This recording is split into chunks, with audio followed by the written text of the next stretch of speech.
Halo sahabat Donghua, kali ini kita akan membawakan alur cerita BTTH. Cerita dan video ini diambil dari Forgotten Kid. Tanpa banyak basa-basi, mari kita simak alur ceritanya. Di episode sebelumnya, Xiaoyan yang bertemu dengan Nalayanran. Xiaoyan lalu tersenyum dan bertanya, "Apakah kamu baik-baik saja?" Tanya dari Xiaoyan. Nalayanran lalu berkata, "Aku baik-baik saja. Terima kasih atas pertolonganmu," ucap dari Nalayanran. Ketiga pria itu lalu berkata, "Sepertinya kamu ingin menjadi pahlawan gadis ini ya," ucap dari ketiga pria berpakaian kuning itu. Xiaoyan lalu mendekati Nalayanran dan berkata, "Apinitas kegelapan Doki yang langka ya. Tapi kalian meluncurkan serangan itu secara diam-diam. Kalian benar-benar pengecut," ucap dari Xiaoyan. Xiaoyan lalu meraih tangan Nalayanran. Gumpalan api hijau giok muncul di ujung jarinya. Energi berwarna hitam yang melilit di sekitar tubuh Nalayanran meleleh dengan cepat. Pria dengan pakaian kuning di cabang pohon menyempitkan matanya saat dia melihat Xiaoyan di bawah. Nalayanran segera berteriak, "Awas di belakangmu," ucap dari Nalayanran. Pedang Xuan muncul di tangannya. Pedang itu lalu diayunkan. Hia, buap, tring, buar. Pedang Xuan dengan keras menabrak 3 tombak panjang. Tubuh Xiaoyan tiba-tiba menghilang. Dengan cepat Xiaoyan muncul di depan mereka. Tinju angin dihantamkan ke baju besi di tubuh mereka. Buar. Tubuh mereka terpental jauh ke belakang, menabrak beberapa pohon besar. Seteguk darah lalu dimuntahkan dari mulut mereka. Suara tepuk tangan tiba-tiba terdengar di atas cabang pohon. Seseorang dengan bekas luka perlahan berdiri. Dia lalu berkata, "Tidak buruk, tidak buruk. Kamu Xiaoyan bukan? Bolehkah aku bertanya, apakah orang yang memiliki konflik dengan papilion angin petir adalah dirimu?" Tanya dari pria itu. Nalayanran segera berkata kepada Xiaoyan, "Xiaoyan, hati-hati, dia sangat kuat," ucap dari Nalayanran. Xiaoyan lalu bertanya kepada Nalayanran, "Kenapa mereka menyerangmu?" Tanya dari Xiaoyan. "Ada labirin di luar gunung mata surga. Jika seseorang memasukinya, kemungkinan besar dia akan terjebak di dalamnya. Rubah putih di pundakku ini kebal terhadap labirin. Seseorang akan berhasil keluar dari labirin jika mengikutinya. Mereka menyerangku karena mereka ingin merebut rubah putih ini," ucap dari Nalayanran. Pria dengan luka di wajahnya lalu berkata, "Aku tidak tertarik dengan rubah putihmu, tetapi ketiga orang ini membutuhkannya. Aku menyukai metode rahasia faksi dan tidak dapat dibandingkan dengan orang lain. Oleh karena itu, aku membutuhkan rubah putih psikis untuk mereka," ucap dari pria itu. Mendengar itu Xiaoyan lalu berkata, "Kami tidak akan menyerahkannya. Silakan pergi," ucap dari Xiaoyan. "Aku Wang Cheng bukanlah seseorang yang mudah untuk menyerah," ucap dari pria itu. Mendengar itu Nalayanran lalu berkata, "Wang Cheng? Wang Cheng dari Papilion Musim Semi Kuning?" Tanya dari Nalayanran. Xiaoyan lalu bergumam, "Papilion Musim Semi Kuning?" ucap dari Xiaoyan dalam hatinya. Nalayanran lalu berkata, "Xiaoyan, kita serahkan saja rubah ini kepadanya. Dia sangat kuat. Kemungkinan dia sudah menjadi puncak Dohuang," ucap dari Nalayanran. Xiaoyan lalu berkata, "Bagaimana kita akan melewati labirin tanpa rubah itu? Kamu tenang saja, serahkan dia kepadaku," ucap dari Xiaoyan. Xiaoyan lalu berkata kepada Wang Cheng, "Lupakan saja tentang rubah putih. Tapi jika kamu menginginkannya, ayo kita lihat apakah kamu mampu untuk mengambilnya," ucap dari Xiaoyan. Xiaoyan segera meraih pedang Xuan di sampingnya. Melihat itu Wang Cheng tersenyum dan berkata, "Belum lama ini aku telah bertemu dengan Tang Yin dari Papilion 10.000 pedang. Dan aku pernah bertarung dengannya. Dia bilang akan ada yang lebih menyenangkan untuk diajak bermain. Aku rasa dia sedang membicarakanmu. Kalau begitu mari kita lihat apakah kamu menyenangkan untuk diajak bermain atau tidak," ucap dari Wang Cheng. Tubuh Wang Cheng tiba-tiba menghilang dan dalam sekejap mata muncul di depan Xiaoyan. Tinjunya ditutupi dengan energi hitam yang membawa angin saat menghantam ke arah Xiaoyan. Hia, buar! Wang Cheng lalu berkata, "Tangan mengkikis mayat," ucap dari Wang Cheng. Tinjunya dengan cepat menyebar dan menyerap ke tubuh Xiaoyan. Api hijau giok melonjak dari tubuh Xiaoyan. Tinjunya diarahkan ke tangan Wang Cheng. Hia, buar! Api panas menyebar. Tangan Wang Cheng mengeluarkan asap putih tebal. Wang Cheng lalu berkata, "Api surgawi!" Xiaoyan lalu mengembalikan pedang Xuan ke cincin penyimpanannya. Wang Cheng tersenyum. Dia segera mundur dan memasuki kabut tebal. Wang Cheng lalu berkata, Tidak heran Tang Yin membicarakan tentangmu. Kamu memang memiliki beberapa kemampuan. Masalah hari ini akan berakhir sampai di sini. Aku akan menunggumu di panggung gunung surga. Kita lihat apakah kamu memiliki kemampuan untuk tiba di sana atau tidak, ucap dari Wang Cheng. Wang Cheng pun menghilang. Tatapan Xiaoyan beralih ke Huang Tian dan dua lainnya. Xiaoyan lalu berkata, "Kenapa kalian masih ada di sini?" tanya dari Xiaoyan. Huang Tian dan dua lainnya segera melarikan diri saat melihat kekuatan Xiaoyan. Xiaoyan lalu berbalik dan menatap Nalayan Ran. Xiaoyan lalu berkata, "Apakah kamu juga berencana untuk pergi ke kolam darah gunung surga?" tanya dari Xiaoyan. Nalayan Ran lalu berkata, "Iya, meskipun aku tahu akan sangat sulit bagiku untuk mendapatkan salah satu dari 10 tempat dengan kekuatanku yang sekarang, tapi aku harus mencobanya," ucap dari Nalayan Ran. "Kenapa kamu datang sendirian?" tanya dari Xiaoyan. "Guru sedang melakukan retreat, oleh karena itu aku pergi sendirian." "Bagaimana kabar kalian?" tanya dari Xiaoyan. "Kalian? Mungkin maksudmu keadaan guruku bukan?" tanya dari Nalayan Ran. "Hehehe, apakah dia baik-baik saja?" tanya dari Xiaoyan. Guru baik-baik saja," ucap Nalayan Ran. "Apakah dia juga di wilayah utara daratan tengah sekarang?" tanya dari Xiaoyan. Nalayan Ran lalu terdiam sejenak sebelum dia kembali berkata, "Guru bilang untuk tidak memberitahu siapapun dia ada di mana sekarang, terutama kamu," ucap Nalayan Ran. Xiaoyan tertawa pahit mendengar itu. Dia lalu kembali berkata, "Baiklah kalau begitu, tidak apa-apa jika kamu tidak memberitahuku, asal dia baik-baik saja." Dalam amat sih. "Aku juga sedang menuju ke kolam darah gunung surga. Jika kamu mau, kita berangkat bersama," ucap dari Xiaoyan. "Bukankah aku hanya akan menjadi beban bagimu?" tanya dari Nalayan Ran. "Aku tidak terbiasa dengan pegunungan mata surga ini. Kamu pasti tahu sesuatu tentang wilayah ini. Aku tidak akan khawatir jika kamu ada bersamaku," ucap dari Xiaoyan. Mendengar itu Nalayan Ran lalu berkata, "Baiklah kalau begitu," ucap dari Nalayan Ran. Mereka pun melalui perjalanan bersama. Setelah beberapa saat kemudian, di perjalanan Nalayan Ran lalu berkata, "Gunung mata surga sudah dekat. Kemungkinan kita akan mencapai kaki gunung mata surga sebentar lagi. Ada labirin alam di sana. Untungnya kita memiliki rubah putih psikis, jadi tidak perlu khawatir sekarang," ucap dari Nalayan Ran. Mendengar itu Xiaoyan lalu mengangguk. Nalayan Ran kembali berkata, "Memasuki gunung mata surga akan sangat berbahaya, karena seluruh pegunungan mata surga dikendalikan oleh suku binatang ajaib yang kuat," ucap dari Nalayan Ran. Mendengar itu Xiaoyan terkejut dan berkata, "Suku binatang ajaib? Seperti apa kekuatan mereka?" tanya dari Xiaoyan. "Suku binatang ajaib ini disebut suku tikus menelan emas. Meskipun kebanyakan dari mereka adalah binatang ajaib peringkat kedua hingga 3, tetapi jumlah mereka sangat banyak. Pemimpin suku dari suku ini telah mencapai peringkat ke-7. Kekuatannya sebanding dengan bintang 6 elit Dozong," ucap dari Nalayan Ran.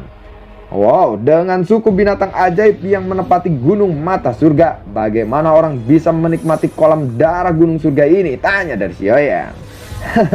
"Mereka memang ingin menguasai semuanya, tetapi faksi manusia tidak setuju. Saat itu pertempuran besar meletus di pegunungan mata surga karena masalah kolam darah itu. Pada akhirnya suku tikus menelan emaslah yang kalah.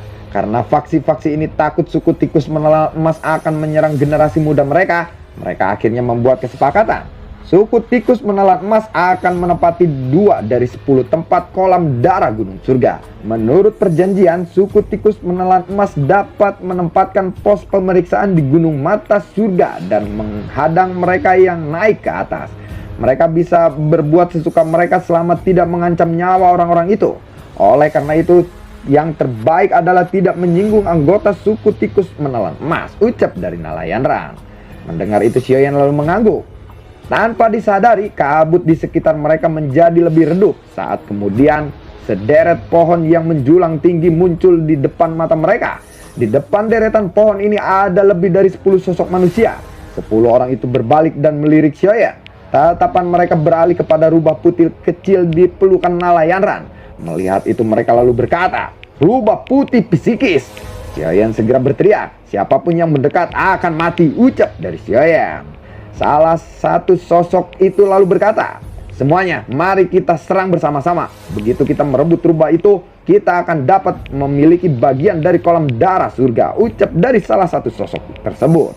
Hiat buar! Tiba-tiba terdengar suara ledakan. Terlihat sosok manusia yang pertama menyerbu ke arah Xiaoyan telah terpental jauh menabrak pohon saat ini. Xiaoyan kembali berteriak, "Kalian ini, aku tidak akan menahan diri sekarang," ucap dari Xiaoyan. Salah satu sosok kembali berkata, "Jika dia izinkan memasuki labirin, semua orang harus menunggu 3 tahun lagi sebelum seseorang bisa mendapatkan kesempatan seperti itu lagi," ucap dari sosok itu. Tatapan Xiaoyan beralih kepada sosok yang berbicara itu. Xiaoyan dengan cepat muncul di depan sosok itu.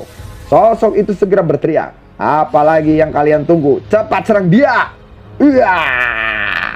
Suaranya tiba-tiba berhenti, tubuhnya menegak. Dia perlahan menundukkan kepalanya. Terlihat sebuah tangan yang dipenuhi dengan api hijau giok menembus tubuhnya. Api di tangan Xiaoyan melonjak dan langsung membakar mayat orang itu menjadi abu. Setelah itu Xiaoyan lalu kembali bergerak untuk meraih Nalayanran dan menyerbu ke pintu masuk. Saat Xiaoyan dekat dengan pintu pohon mulai bergetar. Lebih dari selusin pilar kayu muncul menutupi pintu pohon. Xiaoyan melambaikan tangannya. Api hijau giok melesat menghancurkan pilar kayu itu. Xiaoyan lalu mengepalkan tangannya kembali. Pedang Suan pun muncul di tangannya. Banyak pilar energi yang berisi angin kencang menghantam ke arah Xiaoyan dan Nalayanran. Xiaoyan mengayunkan pedangnya. Bayangan pedang Suan perlahan terbentuk. Bebek 2000. Bayangan pedang Suan perlahan menghilang. Xiaoyan lalu berkata kepada Nalayanran, "Kamu masuk duluan," ucap dari Xiaoyan kepada Nalayanran. Nalayanran mendengar itu, dia lalu mengangguk dan berkata, "Aku akan menunggumu di pintu masuk labirin," ucap dari Nalayanran. Doki hijau giok melonjak dari tubuh Xiaoyan saat dituangkan kepada pedang Suannya. Ekspresi semua orang berubah. Beberapa dari mereka diam-diam lalu melarikan diri. Melihat itu Xiaoyan lalu berkata, "Sudah terlambat untuk pergi," ucap dari Xiaoyan. Xiaoyan lalu berteriak, "Tsunami pemecah api!" Buar! Cahaya pedang berukuran 100 kaki muncul menghantam mereka. Setelah melepaskan serangan cahaya pedang Suan terbesarnya, Xiaoyan kembali menyimpan pedang Suan ke cincin penyimpanannya. Baru saja Xiaoyan akan berbalik, tiba-tiba terdengar suara. "Anak kecil, kamu benar-benar sangat kejam. Mau kemana kamu setelah memporak-porandakan tempat ini?" Xiaoyan lalu menoreh ke arah suara tersebut. Terlihat seorang laki-laki berjubah abu-abu berdiri di cabang pohon.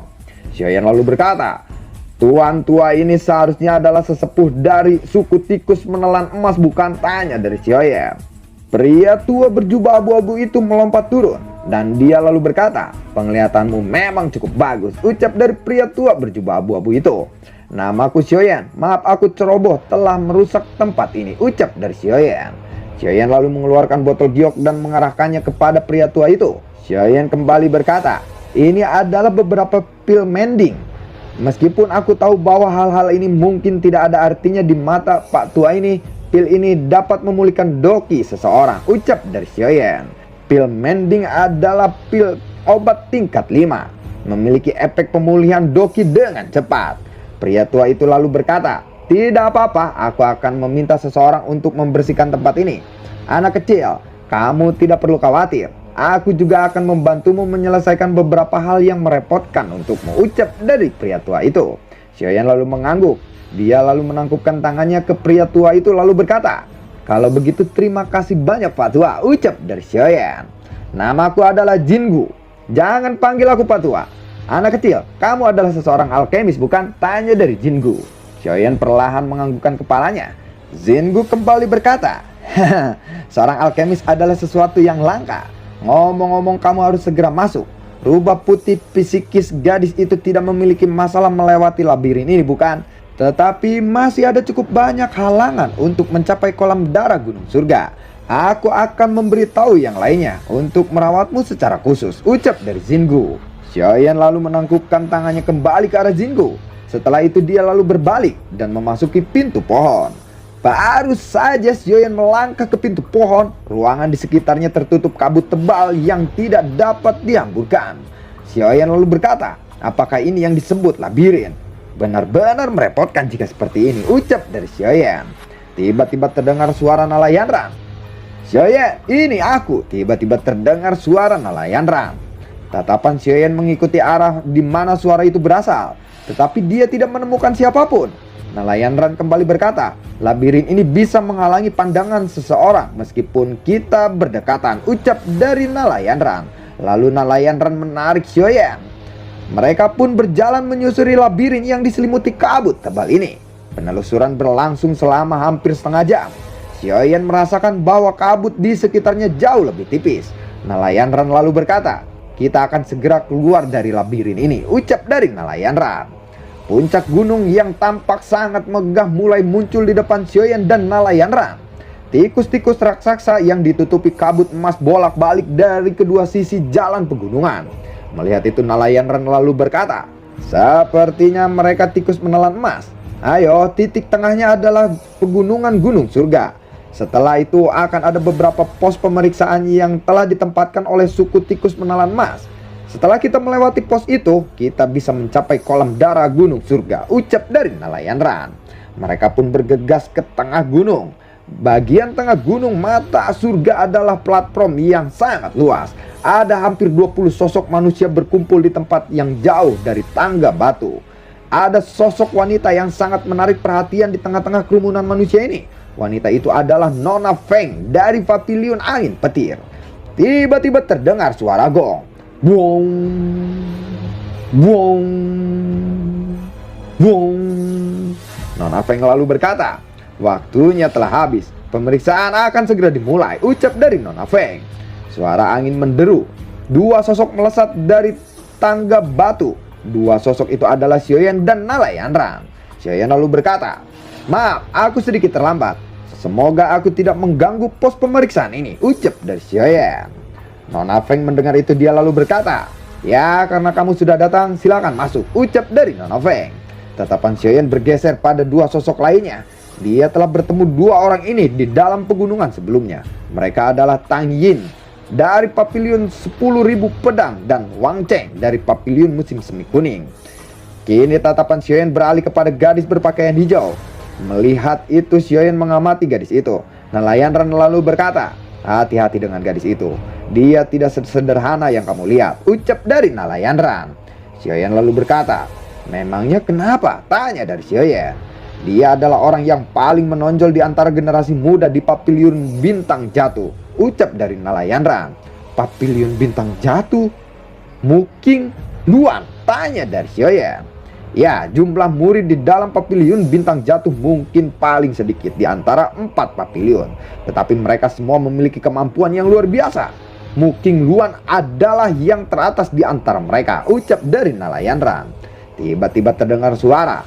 Aku adalah pemimpin suku dari suku tikus menelan emas, Jin Xin. Kalian harus menyadari bahwa hanya dengan melewati pos pemeriksaan yang telah kami tetapkan, kalian dapat memperoleh 8 tempat yang tersisa, ucap dari Jixin. Jixin melambaikan lengannya. Terlihat tangga batu yang menuju ke puncak gunung di belakangnya tiba-tiba bergerak. Segera tikus menelan emas berwarna emas muncul. Jixin kembali berkata, pemilihan pos pemeriksaan kali ini tidak terlalu sulit. Selama seseorang berhasil mencapai puncak gunung di tengah gelombang sonik dari tikus-tikus ini, seseorang akan dianggap telah berhasil melewatinya, ucap dari Jixi. Ekspresi banyak orang yang hadir berubah ketika mendengar ini. Cukup banyak percakapan pribadi pecah di platform batu sekarang. Nelayan Ran di samping Xiaoyan lalu berkata, suku tikus menelan emas memiliki keahlian dalam serangan gelombang sonik.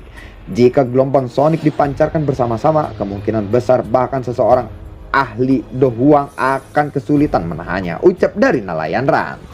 Jixi kembali berkata, aku akan memberi kalian semua waktu persiapan 5 menit. Setelah itu pembentukan gelombang suara akan diaktifkan. Berhasil atau tidaknya tergantung pada kemampuan kalian sendiri.